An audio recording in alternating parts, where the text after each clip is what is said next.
Buenos días a toda la comunidad cristiana de Camarma. Que Dios les bendiga en esta mañana, en este domingo. Vamos a ir a la palabra de Dios para continuar en esta serie, Una fe que crece, y hoy nos corresponde hablar acerca de una fe que sana. Dice la palabra de Dios en el capítulo 7 de Lucas, los versículos 1 al 10. Después que hubo terminado todas sus palabras al pueblo que lo oía, entró en Capernaum. Y el siervo de un centurión, a quien éste quería mucho, estaba enfermo y a punto de morir. Cuando el centurión oyó hablar de Jesús, le envió unos ancianos de los judíos, rogándole que viniese y sanase a su siervo. Y ellos vinieron a Jesús y le rogaron con solicitud, diciéndole: es digno de que le concedas esto, porque ama a nuestra nación y nos edificó una sinagoga. Y Jesús fue con ellos. Pero cuando ya no estaban lejos de la casa, el centurión envió a él unos amigos, diciéndole: Señor, no te molestes, pues no soy digno de que entres bajo mi techo, por lo que ni aún me tuve por digno de venir a ti. Pero di la palabra, y mi siervo será sano. Porque también yo soy hombre puesto bajo autoridad, y tengo soldados bajo mis órdenes. Y digo a este: ve y va, y al otro: ven y viene, y a mi siervo: haz esto, y lo hace. Al oír esto, Jesús se maravilló de él, y volviéndose, dijo a la gente que le seguía: os digo que ni aun en Israel he hallado tanta fe. Y al regresar a casa, los que habían sido enviados hallaron sano al siervo que había estado enfermo. Qué hermoso relato y qué final tremendo, ¿cierto? El siervo de este centurión es sanado. Nos preguntamos acerca de este centurión y quiero partir con este personaje que nos muestra este relato. El centurión era un oficial del ejército, lo más seguro que era romano, y era un hombre que tenía a su cargo otros soldados. La palabra centurión justamente viene y refleja acerca de que debe haber tenido alrededor de 100 soldados bajo su autoridad, más o menos, pero algo alrededor de eso. Entonces tenía una posición importante dentro de la sociedad. Y este oficial romano, es bien interesante ver las características que nos describen este relato. Por un lado, está muy preocupado de este siervo que está muy enfermo. Ya se muestra, él decía que le quería mucho. En el Evangelio de Mateo también nos da una descripción de la situación que tenía este siervo. Dice que el mismo centurión manifiesta: mi criado, dice, está postrado en casa, paralítico y gravemente atormentado. Entonces, frente a una situación bastante dramática, vemos a un centurión muy preocupado de ese siervo.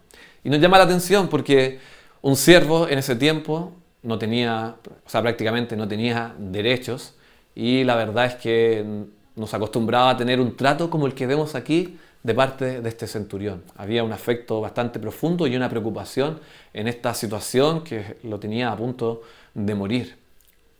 Pero no solo esto vemos en el centurión. En el centurión también vemos que es un hombre que tiene dinero y que es muy generoso, ya que ha sido generoso con sus riquezas. Y justamente, ¿dónde se ve esto? En que le ha construido una sinagoga a los judíos de ese territorio, en este caso de Capernaum. Y es interesante porque él no es judío, él es gentil y ha manifestado generosidad para gente que no es de su nacionalidad. Entonces vemos otro rasgo también muy profundo de mucha generosidad que él está manifestando frente al pueblo judío. Y nos llama la atención estas características del centurión. Por otro lado, tenemos a los ancianos judíos. Y los ancianos judíos son las personas que van y son enviadas por este centurión a hablar con Jesús. Dice la Escritura que este centurión había oído acerca de Jesús, a lo mejor sabía que había hecho ciertos milagros, y ve en él una posibilidad para su siervo. Como hay buena relación con los ancianos judíos, les envía a ellos, pensando tal vez que Jesús iba a escucharles y que podría Jesús ir a su casa y a lo mejor, quién sabe, sanar a este siervo. Pero nos encontramos en estos ancianos judíos, nos encontramos con una forma bastante particular de ser. Y que en realidad se ve muy claro siempre en el Evangelio, en especial en el Evangelio de Lucas. Los ancianos judíos siempre manifiestan una gran religiosidad. ¿Ya? Y esta religiosidad, ¿dónde la vemos aquí? justamente en la solicitud que ellos le hacen a Jesús. ¿Cuáles son las razones que ellos le colocan en la mesa a Jesús? Dice que ellos van a Jesús y le ruegan con solicitud diciendo, ¿qué dicen? Dicen, este hombre, refiriéndose al centurión, es digno de que le concedas esto. ¿Por qué? Porque ama nuestra nación y nos edificó una sinagoga. Fíjense, ellos afirman acerca del centurión que él es digno. ¿De qué? De que le concedan su solicitud. Y le dan razones, le dan méritos que él ha hecho. ¿Cuáles son los méritos? Que ama a la nación judía y les ha edificado esta sinagoga, este lugar de culto, que incluso el mismo Jesús ya había estado, dice en otra parte de las Escrituras, que él había realizado sanidades en esa sinagoga ahí en Capernaum. Entonces, ellos van de esta manera a Jesús. Lo que los ancianos le piden a Jesús es que vaya donde este hombre, ya que él se lo merece, ¿ya? Y que le atienda a la petición que él tiene. ¿Por qué? Porque él ha sido bueno con nosotros. Y más encima, como otro mérito, él es gentil. Entonces ya dan alrededor de 3, 4 razones o 4 méritos que deberían ser suficientes para convencer a Jesús. Le están diciendo a Jesús, este es un hombre muy bueno, le debemos algo. Le debes algo, le están diciendo a Jesús. La religiosidad de los ancianos se ve en estas razones que le dan a Jesús para que él vaya a sanar al siervo. Y esa actitud y eso que expresan estos ancianos es una actitud, como decía, bastante religiosa, un razonamiento muy religioso que suele ir más o menos así. Si pecan, y esto no solo aplica a los ancianos judíos, sino aplica a todo tipo de personas religiosas, sería así. Si pecan, la persona religiosa piensa que le deben algo a Dios, lo cual deben pagar de alguna manera. Al contrario, si hacen lo correcto, ¿qué piensan ellos? Que ahora Dios les debe algo, que Dios está en deuda en algo. ¿Por qué? Por haber hecho ellos algo correcto. Esa es la actitud y es la fe religiosa. Y no es algo propiedad de los ancianos judíos o los fariseos, los escribas que vemos en los tiempos de Jesús, sino la religiosidad nos ha acompañado desde siglos y nos sigue acompañando ahora. Y la verdad es que está bastante cerca de nosotros mismos, porque nosotros mismos estamos muy propensos también a desarrollar una fe y una vida religiosa. Por lo tanto, es bueno preguntarnos si muchas veces nosotros no vivimos una fe religiosa. Y no sé si a ti te ha pasado o no ha pasado que a veces cuando pasamos algún sufrimiento, alguna desilusión, algún tiempo difícil, ¿no te has decepcionado de Dios? A lo mejor no lo manifiestas externamente, a lo mejor no lo dices en voz alta, no lo expresas, pero a lo mejor sí se desarrolla esa idea en tu mente o se anida en tu corazón. Una decepción acerca de por qué Dios te hace pasar ciertas cosas. O te preguntas, ¿por qué tengo que pasar esto? Señor, si yo no lo merecía. Señor, no cumpliste lo que prometiste. O Jesús, ¿acaso no has visto lo que yo he hecho? Lo que he dado, ¿no has visto mi obra, mi tiempo dedicado, mi tiempo entregado a servirte, mi esfuerzo? Todo lo que he colocado delante de ti, ¿no lo ves, Jesús? En esos momentos a lo mejor que requerimos una respuesta, ¿no se lo enrostramos a veces a Dios como algo que Él nos debe? La verdad es que así funciona muchas veces la fe religiosa. Y como decía, no estamos inmunes a desarrollarla también nosotros. Al contrario, nuestro corazón también tiene una tendencia a esa religiosidad. Pero lo cierto es que Dios no nos debe nada, absolutamente nada. Pero aún así, en su gran misericordia, Dios manifiesta gracia con nosotros. Y la ha manifestado por medio de Jesucristo con nosotros, en tu vida, en mi vida, y nosotros somos testigos de eso. Pero fíjate que eso no ha sido por ningún mérito ni tuyo ni mío. Porque la gracia, por definición, no se puede merecer. Es una dádiva, un regalo de Dios. Entonces lo que justamente nosotros necesitamos es de la gracia de Dios. Y el centurión también necesitaba de la gracia de Dios. Pero los ancianos no entendían eso. No lo entendían. No reconocían eso y al contrario, ellos, ¿cómo iban delante de Jesús? Le iban a presentar sus buenas obras.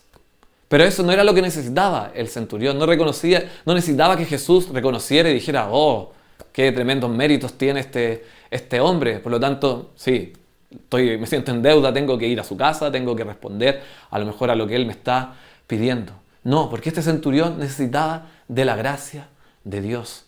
Y así con nosotros, tú no necesitas que Dios te reconozca lo que has hecho. Lo que tú necesitas es gracia.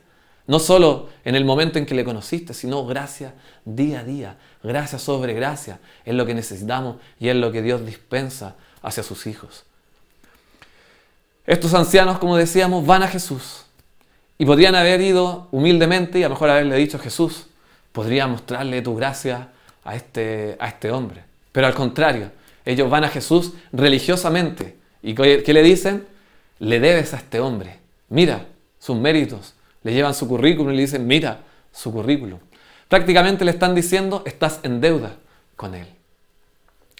La fe religiosa funda su fe en lo que ha hecho o no ha hecho como elemento de diferenciación de los demás. Y eso es peligroso, porque cuando la fe religiosa se empieza a anidar en nuestro corazón, empieza a convertirse y a desarrollar todo lo contrario a lo que es el testimonio de Jesucristo en la vida de un creyente. ¿Qué desarrolla? Superioridad moral, desarrolla orgullo, arrogancia, muchas veces prepotencia también, crítica destructiva, división, etcétera, en otro sinfín de otras cosas. Todas cosas que se caracterizan porque terminan separando, dividiendo, levantando cercas alrededor de la persona religiosa.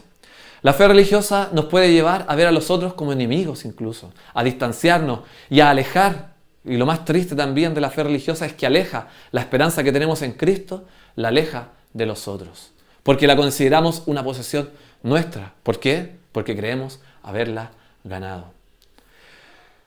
Es un riesgo y es un peligro, porque estas cercas no nos ayudan en nuestra tarea de llevar esperanza a los demás, de llevar una fe que se pueda desarrollar en aquellos que no conocen a Jesucristo.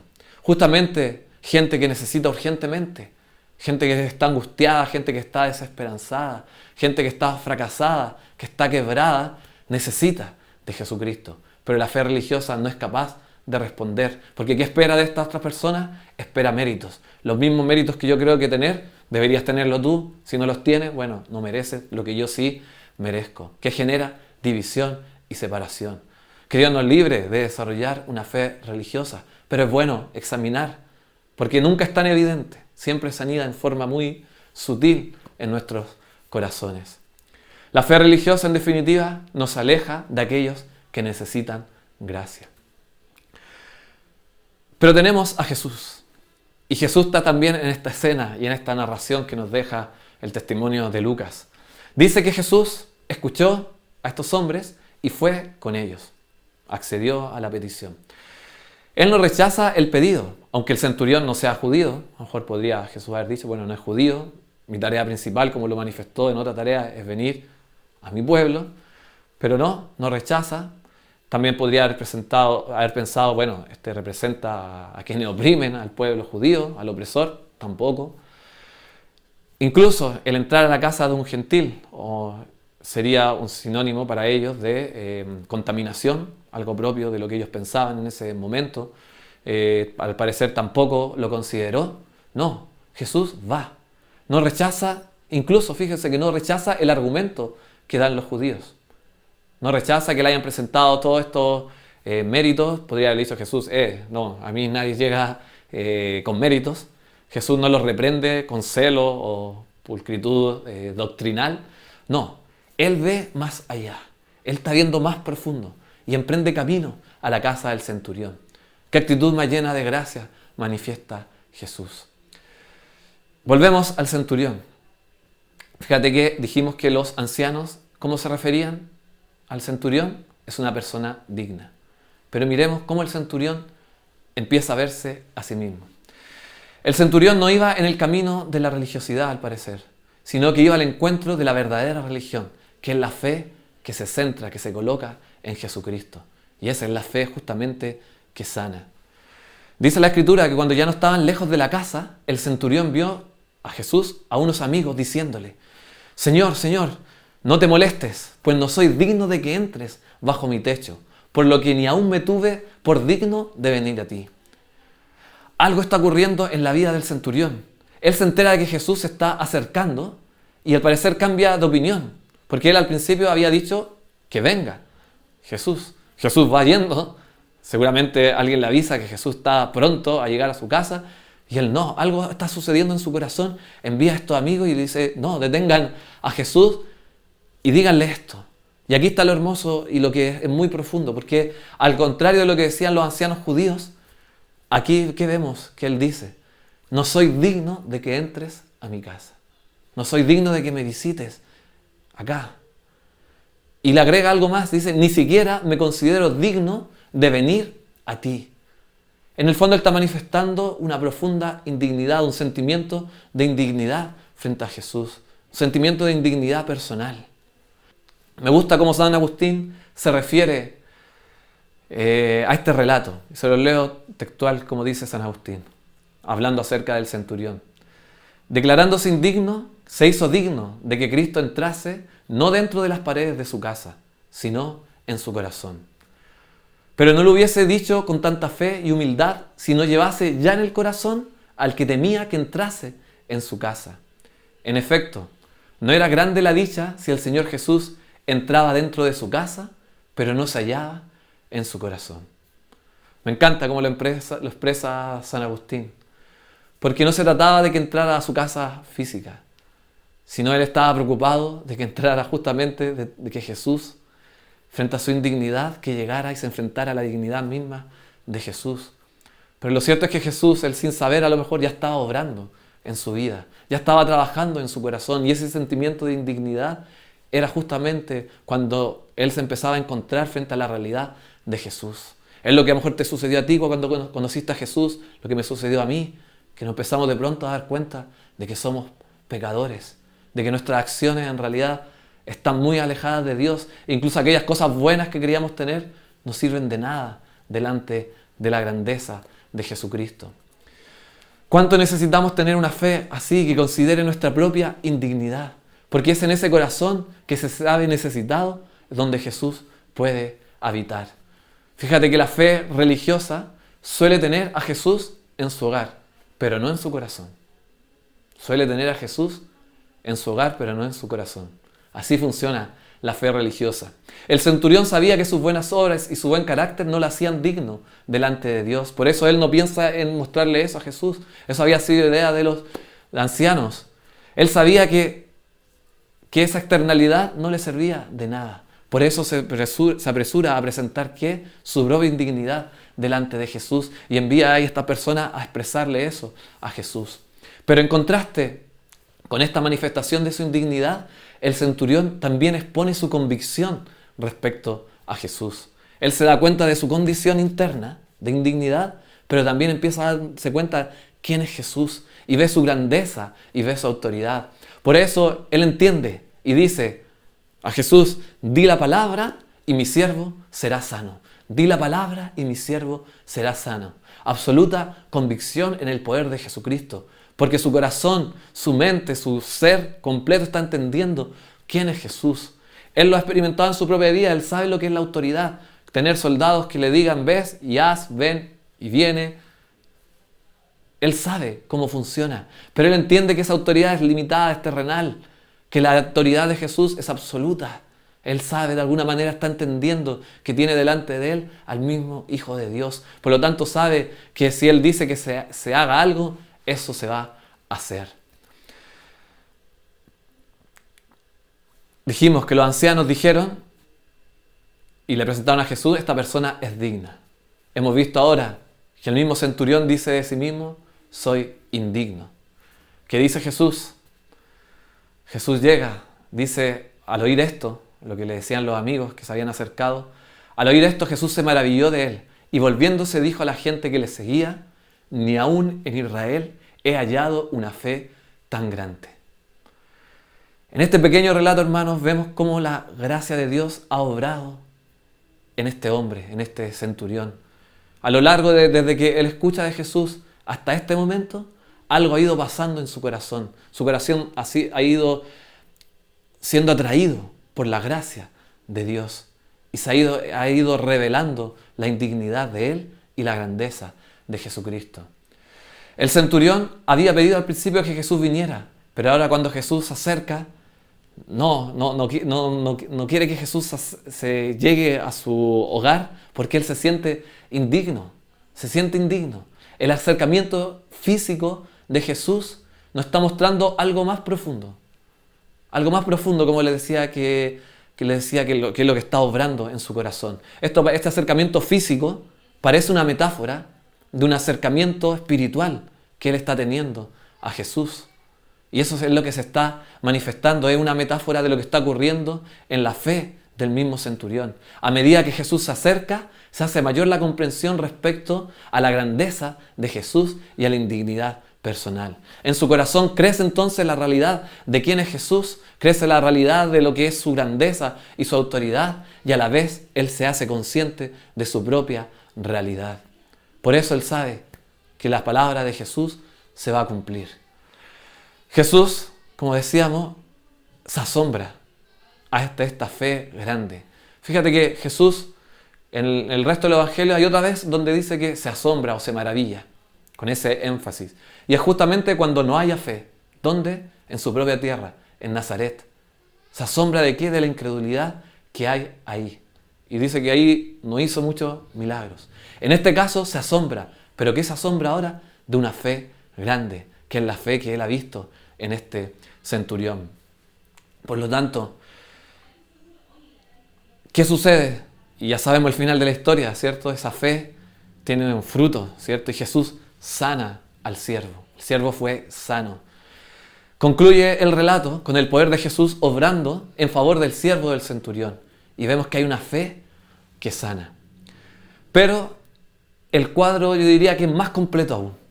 ¿Ya? La fe del centurión no solo consistía en que él estaba firmemente convencido del poder que tenía Jesús para sanar a su siervo. Lo incluía, pero es aún mayor. El cuadro completo nos muestra también que su fe era sanadora con los demás. Incluía también esta fe un gran afecto por su siervo. Ese afecto que veíamos al principio también era una obra de Dios, de esta fe que estaba germinando en él, se manifestaba a través de ese afecto que él tenía a un siervo que no tenía él por qué considerarlo, y él tenía una profunda consideración. Se manifiesta también en la generosidad hacia una nación conquistada, y él no, él va y generosamente les construye ese lugar. Se manifiesta también esa fe en la conciencia, como hemos hablado, de su propia indignidad. Tres cosas donde también podemos ver un cuadro más completo de esta gran fe que asombra a Jesucristo.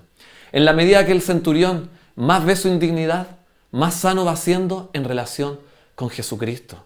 Pero más sano va siendo también en relación con los demás. Y nos preguntamos, ¿acaso una fe grande no incluye también siempre un cambio de actitud hacia Cristo, hacia los demás y hacia mí mismo? Porque esa fe en Jesucristo es una fe que sana. Es una fe que sana. ¿Acaso no te sanó a ti cuando tú colocaste tu fe, te arrepentiste y colocaste tu fe en Jesucristo? ¿No te sanó a ti mismo, incluso de la propia imagen que tenías de ti?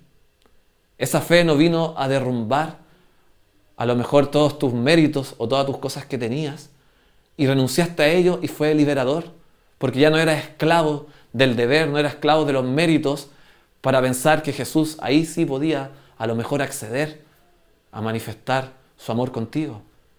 Fue una fe liberadora, una fe que te sanó. O a lo mejor también te sanó de ti mismo, en el sentido de que a lo mejor era alguien que te considerabas sin valor, que por distintas circunstancias de la vida tu autoestima estaba profundamente deteriorada y a lo mejor buscabas afirmar tu identidad a consecuencia de eso y buscaste mucho tiempo en muchas cosas, pero nada lograba sanarte. Pero llegó Jesucristo, colocaste tu fe en Él y esa fe te sanó. Porque la fe en Jesucristo es una fe que te sana contigo mismo y te devuelve la verdadera identidad, que es la identidad fundada en Cristo. Lo que Dios tiene preparado para ti, lo tuvo preparado desde antes de la formación del mundo, ese amor que Él te prometió y que te lo ha dado y que te lo seguirá dando. Esta fe, y en este cuadro completo, esta fe que sana, también incluye obviamente un cambio de nuestra actitud hacia Cristo. quién es Él realmente, podemos comprender la magnificencia de su santidad, de su poder. Y nos permite también ver en contraste nuestra realidad y eso nos vuelve dependientes de Él. Ya no somos esclavos del pecado, somos esclavos de nuestro Señor Jesucristo. Pero también fíjate que esta fe te sana respecto a los demás. Es una fe que sana a la comunidad, a tu entorno, que puede sanar a la gente herida, que puede sanar a la gente que está en dolor, que está angustiada, que está sufriendo. Porque esta fe también se manifiesta hacia los otros. Se manifestaba, en este caso, en esa profunda preocupación que tenía el centurión por su siervo. Se manifestaba también preocupándose por esta nación a la cual él no pertenecía. Esa es la fe que también tiene que caracterizarnos a nosotros como creyentes en Jesucristo. Una fe que sana en nuestra comunidad, en tu ciudad, en tu pueblo, en tu país. Jesús sana y te quiere usar a ti. Cuando tú ves dolor, llevar ahí consuelo. Cuando ves desesperanza, llevar esperanza. Cuando ves que alguien sufre injusticia, llevar justicia. Esa es la fe, esa fe que Santiago después dirá, una fe que si no lleva esas obras es muerta. Justamente, esa fe tiene un relato en tu cotidianidad, una fe que es sanadora para con los demás. Me gusta esta semana justamente me gusta una frase que justamente la comentaba con un hermano un hermano y amigo de la iglesia esta semana, en un video que vimos, que decía, dice así: una sana doctrina es una doctrina que sana. Se la repito, una sana doctrina es una doctrina que sana. Me parece una muy buena frase, porque podemos tener a lo mejor muchas veces una muy buena doctrina, una gran cantidad de creencias muy ordenadas, muy estructuradas, sistematizadas de lo que decimos creer. Muy sana. Pero si eso no se desenvuelve y no se desarrolla sanando a los demás en una doctrina que sana, la verdad es que podemos dudar incluso de la propia doctrina que tenemos. Justamente una doctrina sana es una doctrina que expresa la fe que tenemos en Jesucristo, la expresa en obras, la expresa en hechos, en actitudes, en cómo hablamos, en cómo nos relacionamos, en cómo nos manifestamos en nuestro entorno. Si nuestra forma de relacionarnos es sanadora, estaremos hablando de que es una sana doctrina. Creo que la misma analogía la aplicamos en este mensaje. Una fe sana es una fe que sana. Una fe sana que reconoce quién es Dios, quién es Jesucristo. Una fe que reconoce quién eres tú y lo necesitado que está de Jesucristo, va a provocar también una fe que te va a sanar a ti, que va a sanar a tu entorno, que amas, que quieres, y va a ir incluso más allá incluso al punto de que va a ir a los enemigos y los vas a amar. ¿Qué más sanador existe que eso? Ese es el ejemplo y el testimonio que nos dejó Jesucristo y que nos demanda y nos desafía a desarrollar también nosotros. Que Dios nos ayude para tener y desarrollar y que esta fe crezca, una fe que sana. Que Dios les bendiga.